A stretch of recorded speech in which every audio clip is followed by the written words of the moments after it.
बिस्मिल्लाहिर्रहमानिर्रहीम। Mohammad Faisal Javed, lecturer of physics, SSAT degree college. Dear student, आज हम अपना फर्स्ट ईयर फिज़िक्स का कोर्स बाकायदा तौर पर स्टार्ट करने लगे हैं और इस हवाले से आज हम चैप्टर नंबर 1 स्टार्ट करेंगे जिसका नाम है स्कोप ऑफ फिज़िक्स। और चूँकि आज हमारा लेक्चर नंबर 1 है, लिहाजा आज हम कुछ बुनियादी बातें फ़िज़िक्स और फिज़िक्स से रेलिवेंट जो टर्म्स हैं उनके हवाले से करेंगे। तो पहले हम रिकॉल करते हैं उस डेफिनेशन को जो आप इससे पहले छोटी क्लास में स्टडी करके आए हैं। ज़रा रिकॉल कीजिए, आपने छोटी क्लास में इससे पहले क्या पढ़ा था?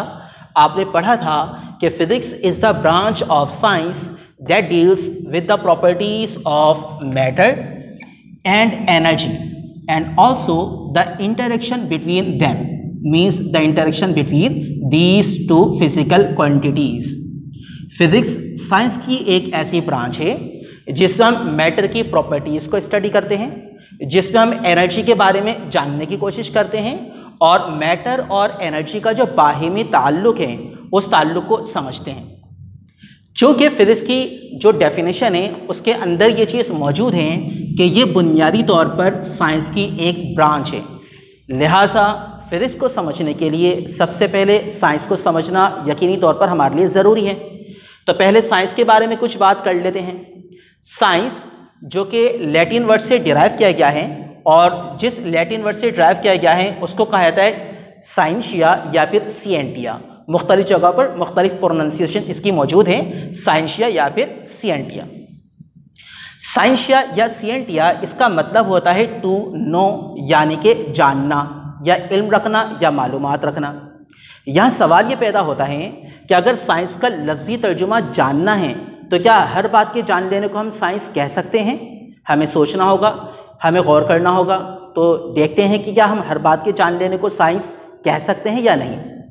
इस रूम में जहाँ पर हम लोग मौजूद हैं, आपको सामने ये बोर्ड नज़र आ रहा है, आप भी जानते हैं और मैं भी जानता हूँ। तो क्या इस जान लेने को हम साइंस कह सकते हैं?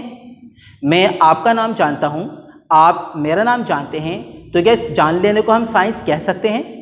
हम जिस रूम के अंदर मौजूद हैं, यहाँ एक चीज़ हमारे ऊपर सर पर मौजूद है, पंखा जो हमें हवा दे रहा है, मैं भी जानता हूँ, आप भी जानते हैं। तो क्या इसको हम साइंस कह सकते हैं? जिस जगह पर आप मौजूद हैं और जहाँ आप बैठे हुए हैं उस चीज़ को कहा जाता है चेयर। तो आप भी जानते हैं, मैं भी जानता हूँ, लेकिन क्या इस जान लेने को हम साइंस कह सकते हैं? डेफिनेटली सिर्फ इतना जान लेने को हम साइंस नहीं कह सकते। तो हमें समझना होगा कि साइंस आखिर किस तरह से जानने का अमल है। स्टूडेंट, अगर आप किसी भी चीज़ को जानें फंडामेंटल अप्रोच के साथ, कुछ साइंटिफिक मैकेनिज्म के साथ, तो हम इस तरह से जान लेने के अमल को साइंस कहते हैं।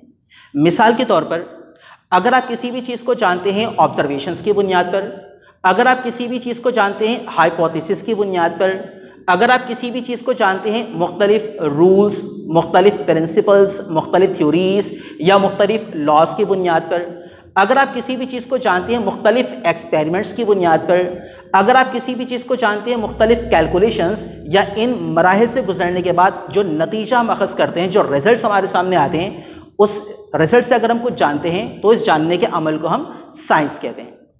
इसको हम रोज़मर्रा की ज़िंदगी की मिसाल से समझने की कोशिश करते हैं।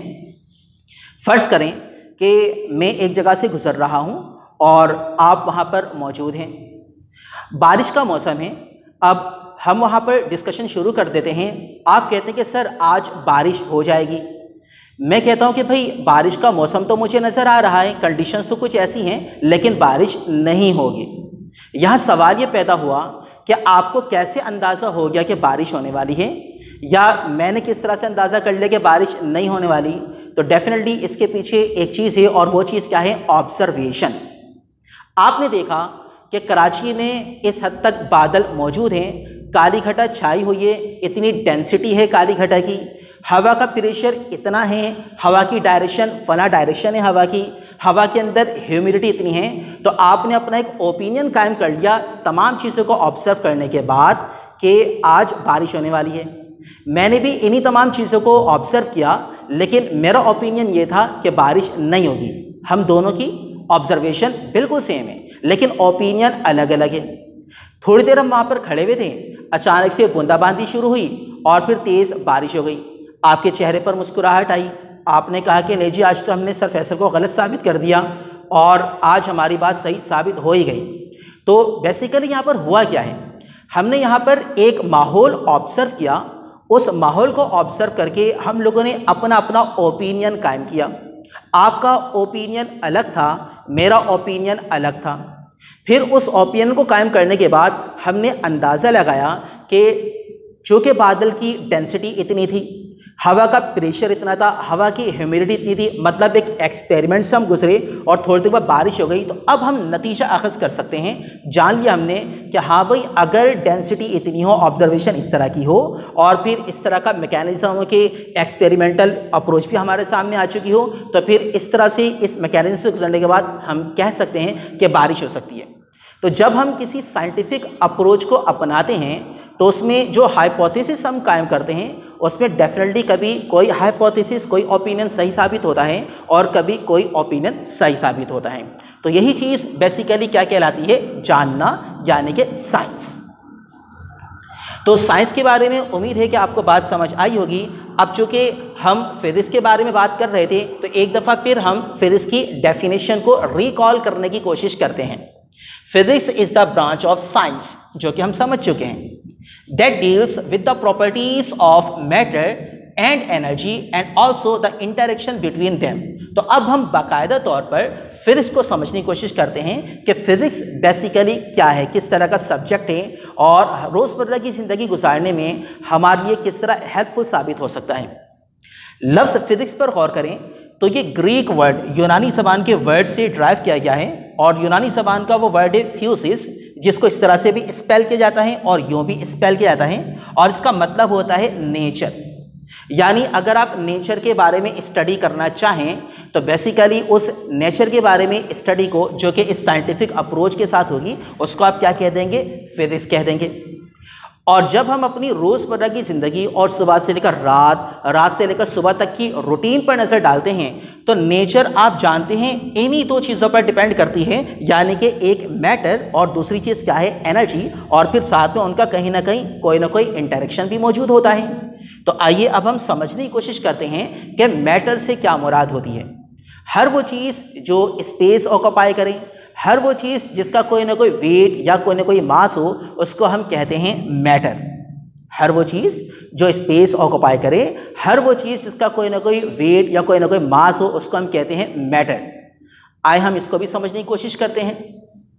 जो बोर्ड आप लोग देख रहे हैं, क्या ये स्पेस ऑक्यूपाई कर रहा है? लाजमी तौर पर यह हमें स्पेस ऑक्यूपाई करता हुआ नज़र आ रहा है और डेफिनेटली इसका कोई ना कोई मास या कोई ना कोई वेट होगा, तो बाय डेफिनेशन ये बोर्ड क्या हो गया, मैटर हो गया। जिस चेयर पर आप लोग मौजूद हैं वो भी एक स्पेस ऑक्यूपाई कर रही है और उसका भी कोई ना कोई वेट या कोई ना कोई मास है, इट मीन्स वो भी क्या है, मैटर। जो डोर हमें यहाँ पर नज़र आ रहा है ये भी डेफिनेटली स्पेस ऑक्यूपाई कर रहा है और इसका भी कोई ना कोई वेट, कोई ना कोई मास है, तो वो भी क्या है, मैटर। जिस टेबल पर आप मौजूद हैं, जो पेन मैंने अपने हाथ में पकड़ा हुआ है, जो बुक आपके सामने मौजूद है, और आप इस रूम के अंदर ऊपर नीचे आगे पीछे दाएं बाएं हर जगह पर नजर डालें, हर चीज़ आपको स्पेस ऑक्यूपाई करती हुई नजर आ रही है। हर चीज़ का कोई ना कोई वेट या कोई ना कोई मास है, इट मीन्स हर एक चीज़ क्या हो गई, मैटर हो गई। अब सवाल यहाँ पर ये पैदा होता है कि जो चीज़ हमें नज़र आ रही है वो किस हालत में नज़र आ रही है। तो हम यहाँ से एक नतीजा अखज़ कर सकते हैं इन चीज़ों को देखते हुए कि मैटर की एक हालत होती है और वो हालत कौन सी हो सकती है, सॉलिड। ये बात हमने किस बुनियाद पर कही, ये बात हमने इस बुनियाद पर कही कि इस बोर्ड को हम देखते हैं तो ये सॉलिड फॉर्म में नज़र आ रहा है। जिस चेयर पर आप मौजूद हैं उस चेयर को देखें तो सॉलिड फॉर्म में नज़र आ रही है। दरवाजे को देखें तो दरवाज़ा भी हमें सॉलिड फॉर्म में नज़र आ रहा है। टेबल, पेन, ये तमाम की तमाम चीज़ें हमें सॉलिड फॉर्म में नज़र आ रही हैं।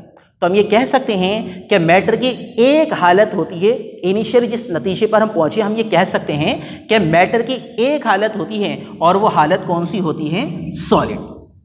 अब मैटर की मज़ीद कोई हालत होती है या नहीं होती, इसको हम मज़ीद समझने की कोशिश करेंगे। फ़िलहाल हम अपना लेक्चर यहाँ पर रोकते हैं और इंशाल्लाह नेक्स्ट लेक्चर में हम मैटर की मज़ीद हालतों को डिस्कस करेंगे। जब तक आप उसके बारे में सोचें और गौर व फिक्र करें, इंशाल्लाह जल्द नए लेक्चर के साथ मैटर की मज़ीद स्टेट्स को समझने की कोशिश करेंगे। Thank you.